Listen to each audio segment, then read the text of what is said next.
성경 읽어주는 남자입니다.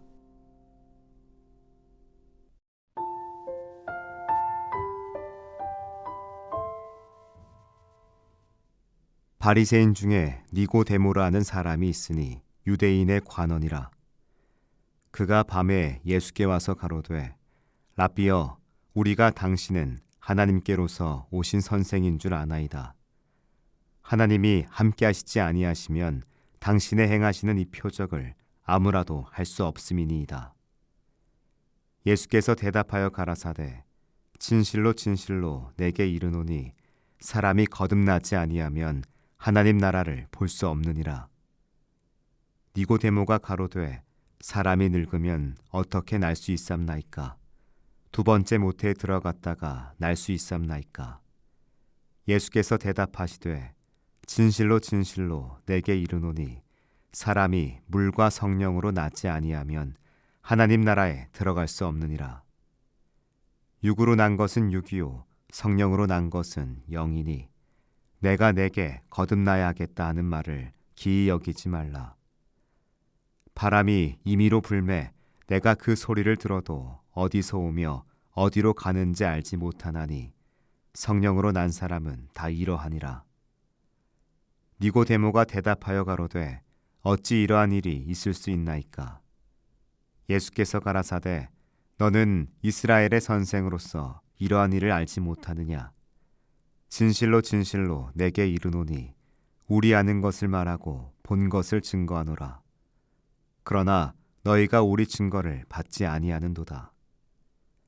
내가 땅의 일을 말하여도 너희가 믿지 아니하거든. 하물며 하늘 일을 말하면 어떻게 믿겠느냐?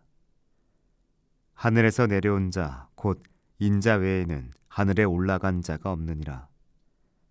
모세가 광야에서 뱀을 든 것 같이 인자도 들려야 하리니 이는 저를 믿는 자마다 영생을 얻게 하려 하심이니라.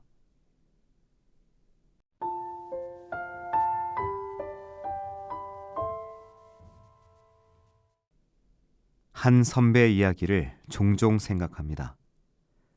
성경을 포함한 심오한 글을 읽을 때는 일상적으로 작동하던 인과의 고리를 잠시 내려놓을 필요가 있다. 우리는 입력이 있으면 출력이 있고 원인에 따라 결과가 보장되는 인과의 고리에 철저히 길들여져 있습니다. 안타깝게도 이 익숙한 방법을 성경을 읽는 자리까지 그대로 들고 오죠. 그건 하나님을 인격적인 존재가 아니라 내가 넣은 동전만큼 결과물을 내어주는 자판기처럼 취급하는 태도이죠. 선배의 말처럼 우리가 쥔 이 낡은 인과의 고리를 벗어버리지 않는다면 우리는 성경을 읽으면서도 여전히 나의 욕망을 읽을 뿐입니다. 밤중에 예수님을 찾아온 니고데모는 고리의 정점에 서 있는 인물이었습니다. 그는 바리새파 사람이자 유대의회 의원 그리고 이스라엘의 스승이었습니다.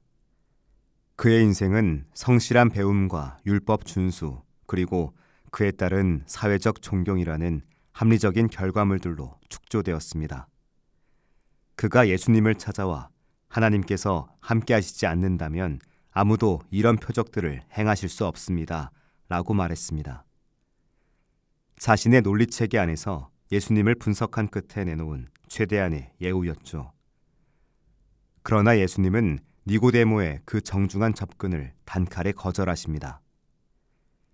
누구든지 다시 낳지 않으면 하나님 나라를 볼 수 없다. 니고데모가 평생 쌓아온 삶을 부정하는 충격적인 말씀이죠. 예수님은 수정이나 보완이 아니라 근본부터 다시 시작할 것을 요구하십니다. 니고데모가 사람이 늙었는데 그가 어떻게 태어날 수 있겠습니까?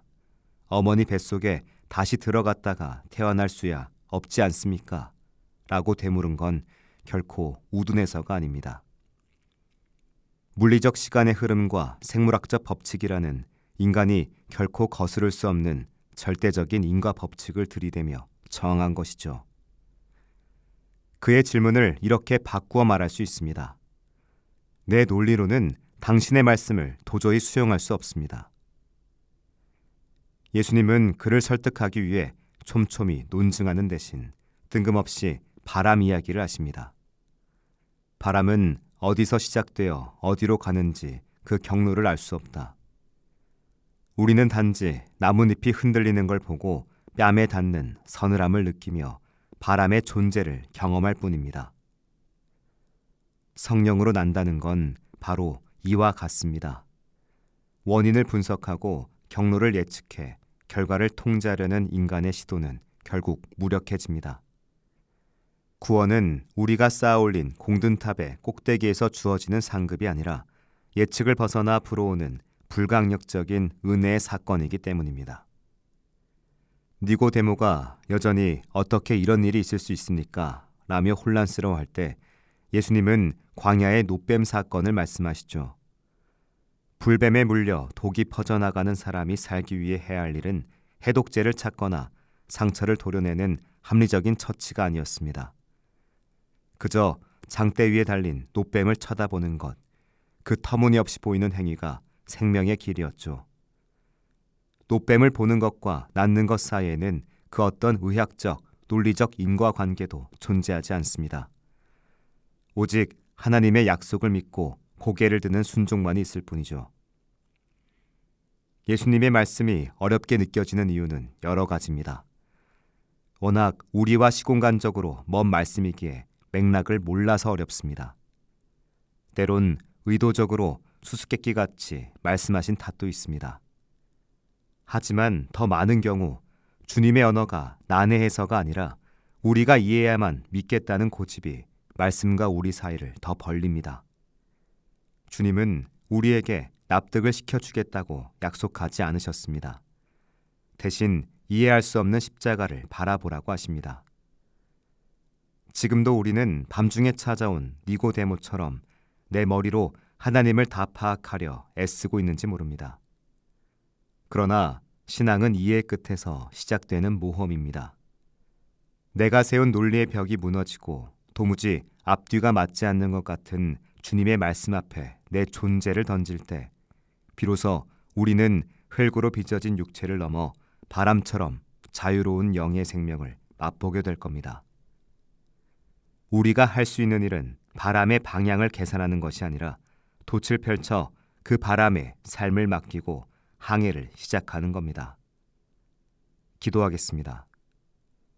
주님, 제 좁은 소견 속에 주님을 가두려 했던 오만을 내려놓고 이해할 수 없어도 주님 바라보는 믿음의 눈을 뜨게 하소서. 아멘. 지금까지 묵상에 함께하는 교회 홍정한 목사, 내레이션 성경 읽어주는 남자였습니다.